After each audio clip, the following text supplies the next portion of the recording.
Bonjour et bienvenue dans l'édition Nuit. Merci à vous de nous suivre tout au long de la nuit sur France 24 et France Info. Voici les titres de votre journal. Le chef des casques bleus persiste. Les soldats de l'ONU vont rester au Liban. L'opération de maintien de la paix doit se poursuivre malgré les 5 soldats blessés ces derniers jours. Plus tôt, le Premier ministre israélien avait une nouvelle fois réclamé leur départ récusé. Sur le terrain, Israël élargit ses frappes sur le territoire libanais avec un bombardement sur un village chrétien dans le nord du pays où le mouvement terroriste chiite a pourtant peu de base. Et le dôme de fer israélien n'est pas infaillible. La soirée de dimanche soir a été bien dramatique sur la base militaire de Haïfa. 4 soldats ont été tués, 60 blessés après une frappe de drone lancée par le Hezbollah qui avertit que cette attaque était un avant-goût de ce qui attend l'État hébreu si ce pays poursuit ses opérations militaires au Liban. Récit de Florent Rodeau.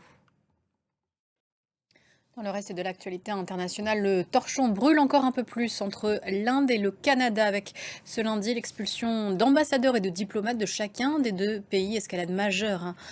Justin Trudeau donnait justement de la voix accusant New Delhi d'attaquer les Canadiens. Retour sur les origines de cette dispute avec Jean Barrère. Nous sommes 3 semaines et un jour avant l'élection présidentielle américaine. Kamala Harris accuse depuis quelques jours un petit coup de mou et c'est notamment dû à la désaffection de la communauté hispanique. Traditionnellement démocrate, mais selon les récents sondages, la candidate n'obtiendrait que 56% des votes des latino-américains. Les détails avec Alexandra Carini. Dans le territoire ultramarin français de Martinique, il y aura 7 jours de couvre-feu de plus. La mesure a été prorogée ce lundi soir.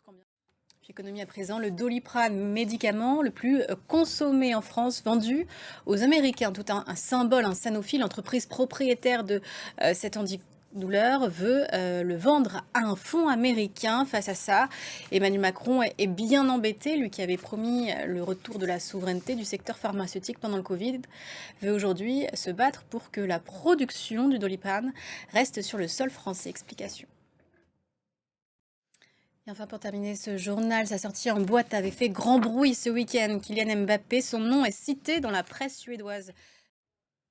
Et voilà, c'est la fin de cette édition. Merci à vous de l'avoir suivi. On se retrouve dans une quinzaine de minutes sur France Info et France 24.